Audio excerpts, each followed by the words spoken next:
I woke up with a little more than $300 in my bank account, and rent is due today. And I woke up with that same old familiar feeling of panic. But here's the thing. I've had plenty of days where I've woken up with plenty of money in my bank account, and I felt that exact same feeling of panic. That is a scarcity mindset. And mine has been running my life for the past 40 years. Here's what I've rediscovered about myself that I can trace back to the very beginning of that feeling. My name is Gerald, and I am money drunk. So each morning I check my bank account and I know exactly how much is in my bank account, and I know what bills are coming in. And oftentimes it gives me a feeling of financial anxiety, the scarcity mindset. But here's the thing. I've also had plenty of days where I've had plenty of money in my bank account, enough to cover rent, enough to cover my car payment, cover whatever is coming my way. But I still feel that same sense of lack. I still have that scarcity mindset. And I'm just beginning to understand where that actually comes from. It doesn't come from my bank account. It comes from my past. And it may not even come from my own past. It may be something that I've inherited. It's more generational. I want to tell you two different stories. I had two grandfathers. One grandfather, my mother's grandfather, he was an alcoholic. He always had a job. He always worked really hard, but he died of alcoholism when my mother was 17 years old. So I never got a chance to meet him. And from what I can understand, he worked really hard, but at some point he must have given up. His circumstances just became so overwhelming that he felt like there was nothing that he could do in order to improve his own life, improve the life of his family. And subsequently, like I said, he died of alcoholism. Now, I have another grandfather, my father's father, and he was a businessman. And when my father was in around the third grade, he was able to buy a business, and that business got him out of the projects. Actually, my parents met in these same projects in New Jersey, housing projects, and my grandfather was able to pull his family out of the projects, my father's family out of the projects, and move to the suburbs. And from there, that made everything possible. My father was always expected to go to engineering school. After an engineering school, my father went on and got his MBA at an Ivy League school. And that afforded me the life that I've had. The tennis lessons, the skiing, the private schools, the private colleges.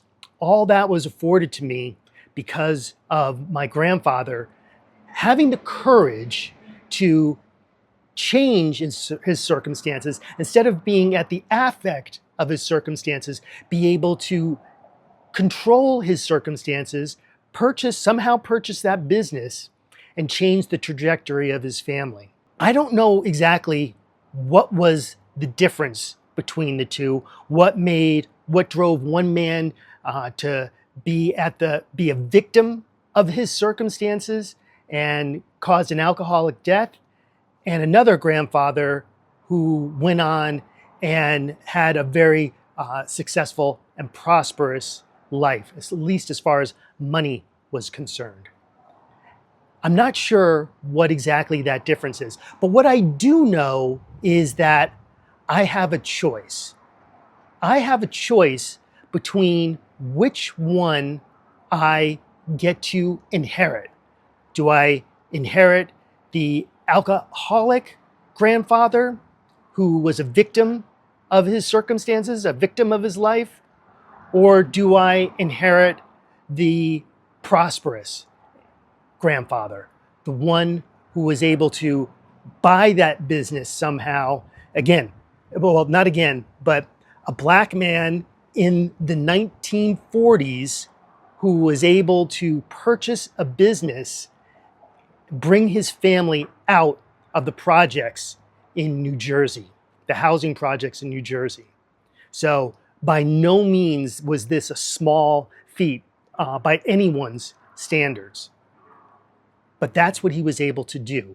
He was able to say no to those circumstances, not let those circumstances define him, and chose a different path for himself, a different path for his family. So which one do I want to choose? So here's how I'm looking at this today. Not from the other side, not from success, but from the messy middle. From looking at this from inside the jar and trying to figure this out, trying to see where all of this is coming from. So today, I have a different practice. I have this practice, it's called name, source, counter, choose. And name, so what feeling am I actually feeling? Am I feeling a sense of not enough? Am I feeling a sense of lack? Am I feeling that scarcity mindset? Being able to clearly identify exactly what that feeling is. The second part is, where does that feeling come from? Is this something that I picked up from a job that I had? Or is this something that came from one of my grandfathers? Is this something that has come from my mother or from my parents? I'm not trying to place any blame here, but I'm saying, whose voice is that? Who is telling me that I have this feeling? Where does that feeling come from? What's the source of that feeling?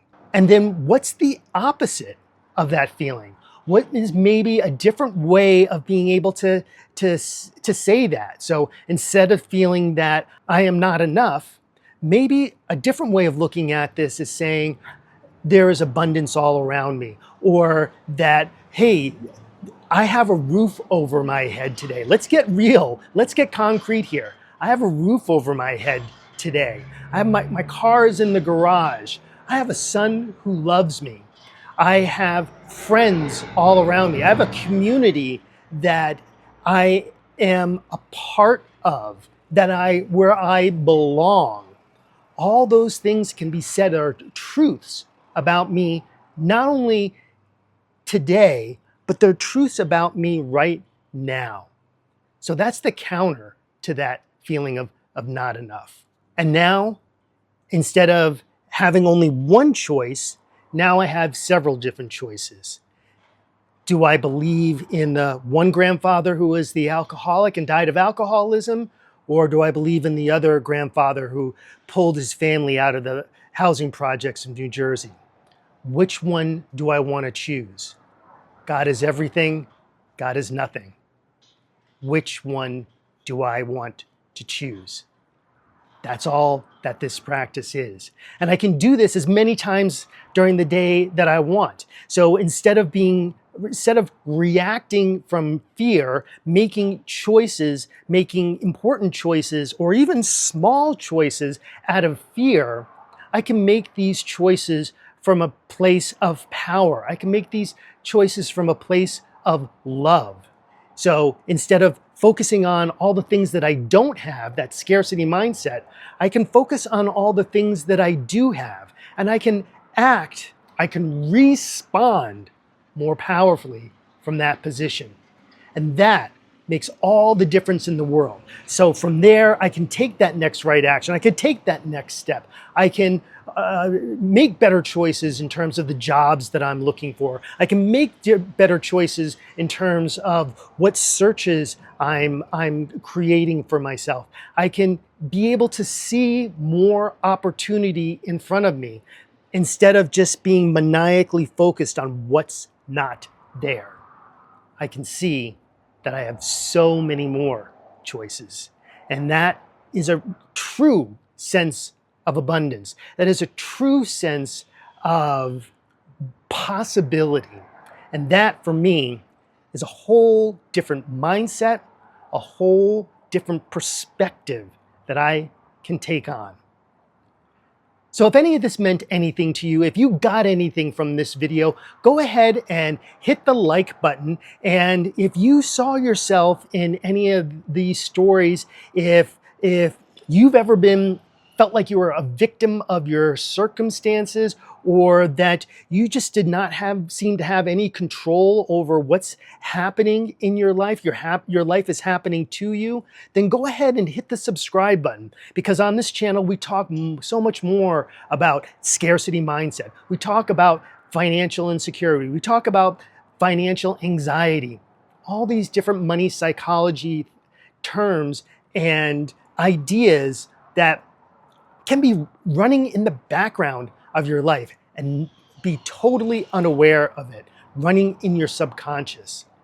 And like I said, if any of this resonated with you, or if you'd like to continue this conversation, go ahead and hit the link in the description. Let's keep this conversation going. And join me on this journey as I continue to get money sober. And watch this next video here, because again, it talks about those choices that we make every single day. One day at a time.